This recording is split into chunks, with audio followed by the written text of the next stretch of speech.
Buku Dunia Arab, pengarang Philip Kahiti, halaman 63 sampai dengan halaman 66. Para penulis sejarah yang meninjau semua peristiwa-peristiwa penaklukan itu dari sudut perkembangannya di kemudian hari, juga coba membuat kita percaya bahwa semua kampanye-kampanye itu adalah hasil pimpinan bijaksana dari para khalifah yang pertama, terutama dari Abu Bakar dan Umar, yang dijalankan berdasarkan rancangan-rancangan yang disiapkan dengan cermatnya.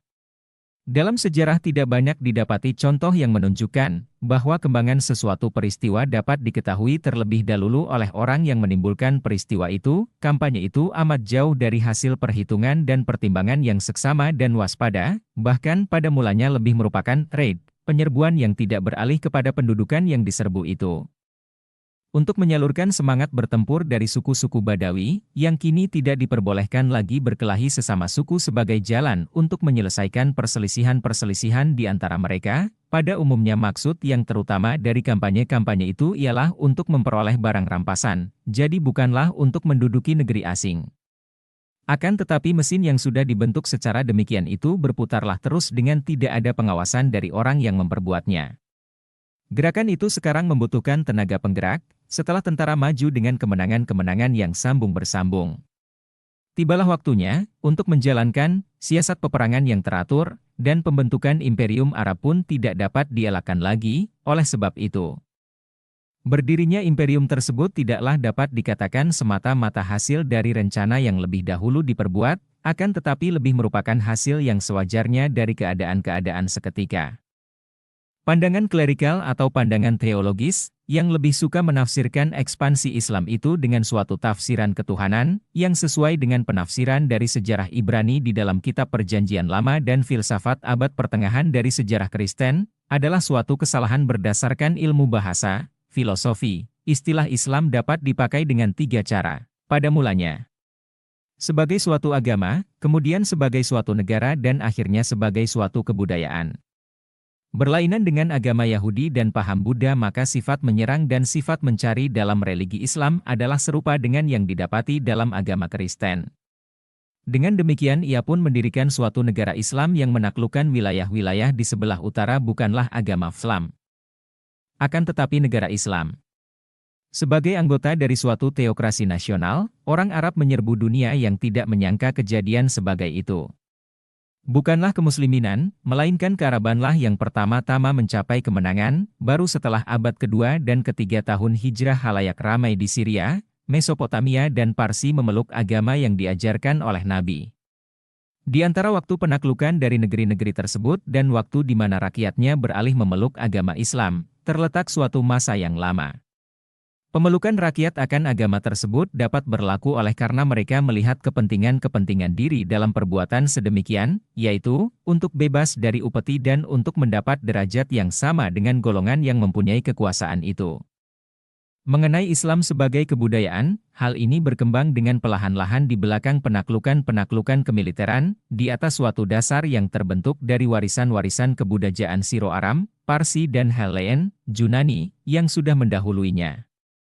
Dengan Islam maka Timur Dekat sekarang bukan saja berhasil menaklukkan kembali semua daerah yang dahulu berada di bawah pengaruh politiknya, tetapi pun dalam lapangan kebudayaan ia berhasil menduduki kembali tempatnya yang lama, yaitu keunggulan wataknya. Akan tetapi sebelum negeri Arab dapat menaklukkan negeri-negeri asing, terlebih dahulu ia harus mengusahakan persatuan dalam negerinya sendiri.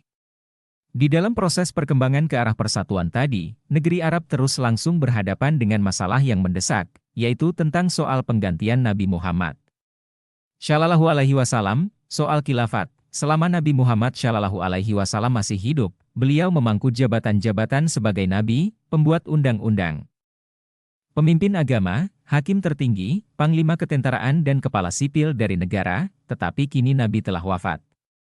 Siapakah yang akan menjadi pengganti beliau, menjadi khalifah, untuk menjabat semua jabatan ini, terkecuali dalam soal keagamaan?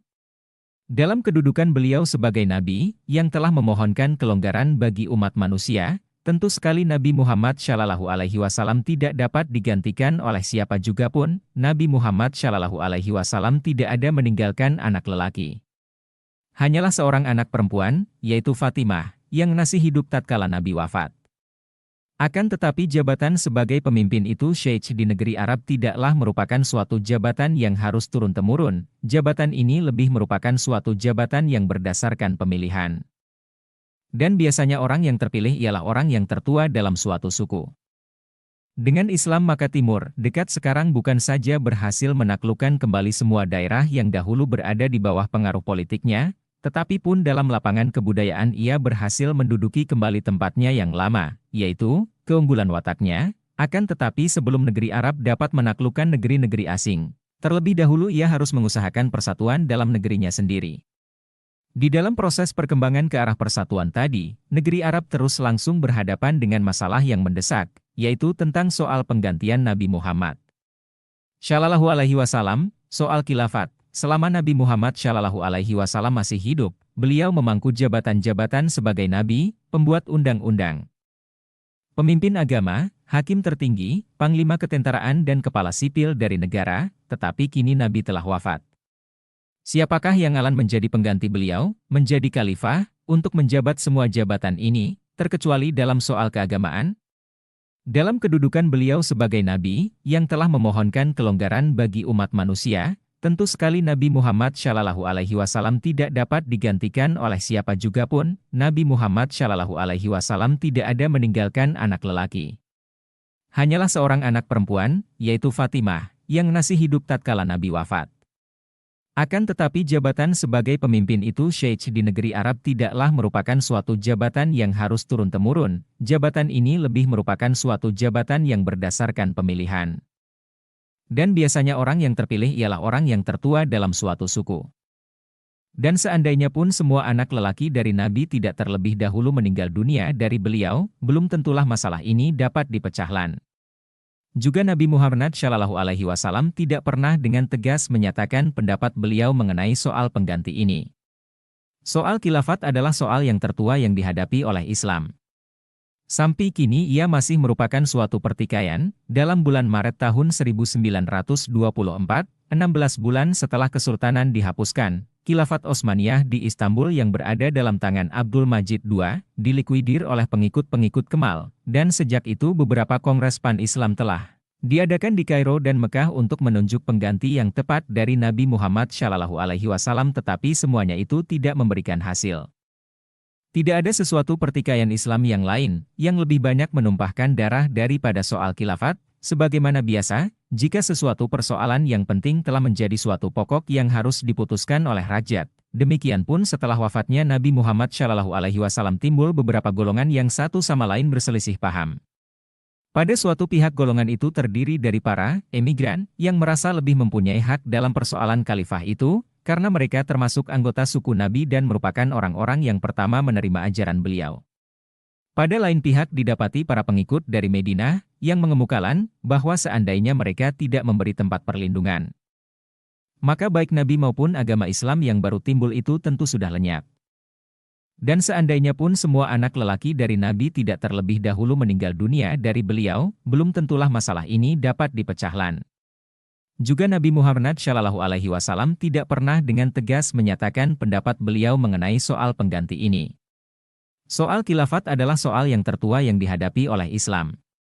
Sampai kini ia masih merupakan suatu pertikaian. Dalam bulan Maret tahun 1924, 16 bulan setelah Kesultanan dihapuskan, Khilafat Utsmaniyah di Istanbul yang berada dalam tangan Abdul Majid II, dilikuidir oleh pengikut-pengikut Kemal, dan sejak itu beberapa kongres pan-Islam telah diadakan di Kairo dan Mekah untuk menunjuk pengganti yang tepat dari Nabi Muhammad Shallallahu Alaihi Wasallam, tetapi semuanya itu tidak memberikan hasil.